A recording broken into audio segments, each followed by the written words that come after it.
Barselona butun musulmon ahlini birinchilardan bo'lib Ramazon hayiti bilan tabriklab o'tdi.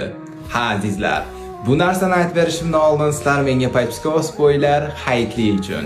Chunki hayitli sizlar naqd pul emas, Paypsko orqali menga bo'lishasizlar. Unda boshladik.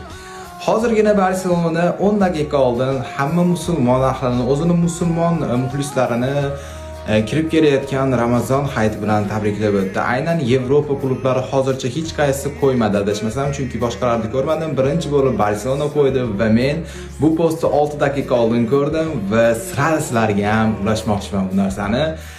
Bu azizlar, bizni klub, jigar, bu sizni klubingiz. Barselona klubi o'zgargan desam hech kim ishonmadi. Lekin mana hozir Barselona 2 yildan beri o'sha yomon ishlarini unutib, faqatgina yaxshilik qilishda davom etyapti.